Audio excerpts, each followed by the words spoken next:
Nós vamos falar agora sobre a República da Espada, o período em que o Brasil foi governado, de 1889 e 1894, foi governado por marechais, por generais do Exército, né? O Marechal Deodoro da Fonseca e o Marechal Floriano Peixoto, né? Eles passam a chefiar o novo governo e tomam as primeiras medidas do novo governo republicano. Primeiro, o exílio da família real. Foi mandado embora do Brasil Dom Pedro II e toda a sua família. Segunda medida, para atender os interesses, principalmente dos fazendeiros do Oeste Paulista, que utilizavam muito mão de obra assalariada de imigrantes, foi a naturalização dos estrangeiros imigrados, né?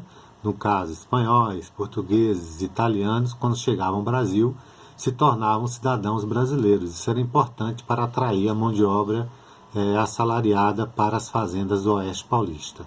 E a grande medida tomada pelo general Deodoro foi a convocação das eleições gerais para o Congresso Constituinte. Era necessário que o Brasil escrevesse uma nova Constituição, né? Então foram eleitos deputados, eles se reuniram, debateram e escreveram a primeira Constituição Republicana Brasileira, que foi promulgada em 1891. Essa Constituição definiu o Brasil como uma república presidencialista, ou seja, de 4 em 4 anos há eleições e se escolhe o presidente da República.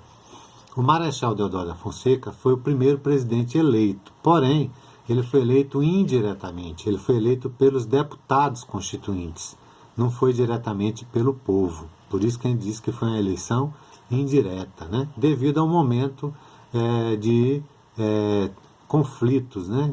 Naquele momento da proclamação ainda não tinha nada consolidado em termos de república, né? Outra coisa que foi implementada pela nova Constituição foi o regime federativo, né? A partir desse momento há uma divisão entre municípios, estados e União. Cada ente da federação passa a ter a sua organização, o seu poder naquele determinado território, tá? Muito importante também que nessa época foi definido o voto direto e universal para cidadãos maiores de 21 anos, com exceções. Quais exceções? Os mendigos, né? Os analfabetos. Naquela época, a maior parte da população brasileira era analfabeta, não havia ensino público gratuito. Para você aprender a ler e escrever, você tinha que pagar, né? Os soldados também não votavam e as mulheres não tinham também direito ao voto, mesmo que fossem alfabetizados, ou seja, mais da metade da população não tinha direito ao voto no Brasil. Outra coisa que foi implementada pela nova Constituição foram os 3 poderes, né? O executivo, o judiciário e o legislativo. Poderes com o mesmo peso, né? Daí é em dizer pesos e contrapesos. Um regula o outro, um controla o outro, um equilibra o outro, né?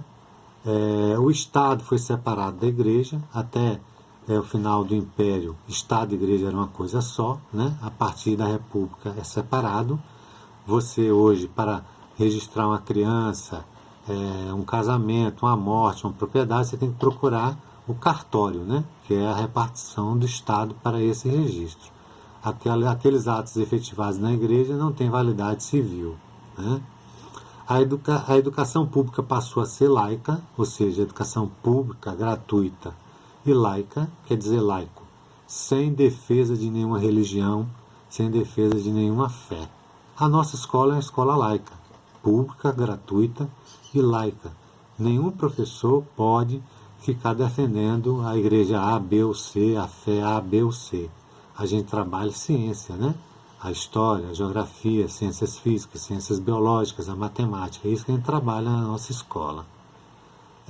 Extingue-se a pena de morte, por incrível que pareça, no Império havia pena de morte, durante a República não há em nenhum momento a pena de morte. Institui-se a liberdade de culto, né? O Brasil deixa de ter uma igreja oficial. Até o Império era só uma igreja, a Igreja Católica, Apostólica, Romana, né? Então o Estado brasileiro não tem igreja, é um Estado laico, né? E é estabelecido, como eu falei, o casamento civil. Embora hoje, pela nova Constituição, você vivendo por algum momento com uma pessoa já considera-se casado, né? União estável, como a gente costuma falar. O Brasil estava passando por uma questão econômica muito grave. Nós vimos com a abolição da escravatura, desestruturou a produção.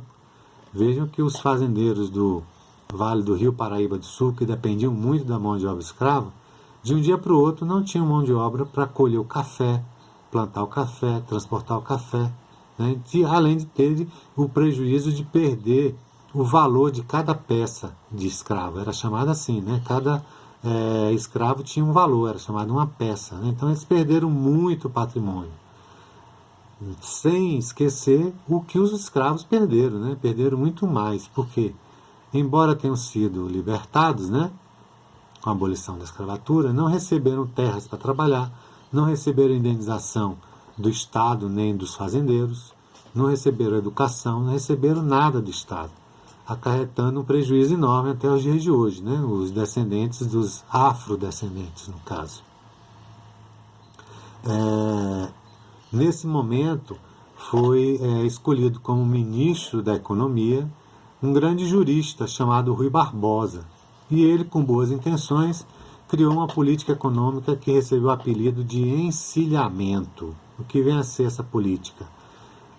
O Estado começou a emitir moeda para emprestar e incentivar a criação de indústrias, né? Até então o Brasil era um país agrícola, agroexportador. Então a intenção dele era a criação de indústrias, gerando emprego, gerando renda para o Brasil.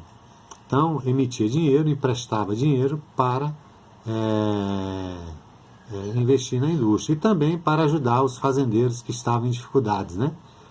Esse dinheiro era para equilibrar a economia. Porém, houve uma distorção muito grande, que as pessoas que pegavam esse dinheiro, em vez de criar indústria, produzir, gerar emprego, resolviam especular, ou seja, comprar ações na Bolsa de Valores, né? Então começou um período de jogatina no sentido de especulação financeira. Por isso que a política econômica recebeu o nome de encilhamento. Nas corridas de cavalo, na hora de partir, né, os cavalos são pareados, são encilhados, né? É um jogo. Então, essa política do Rui Barbosa foi distorcida. Muito dinheiro no mercado gerou inflação, que é a perda do valor da moeda. Não foram criadas indústrias, não foram criados empregos e a economia entra em colapso.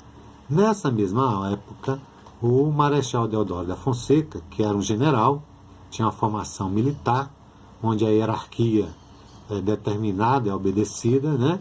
Entra em conflito com o segmento da classe dominante mais poderosa, que eram os cafeicultores de São Paulo, né? Lembra? Aqueles fazendeiros que estavam se expandindo pelo oeste paulista e utilizavam a mão de obra assalariada.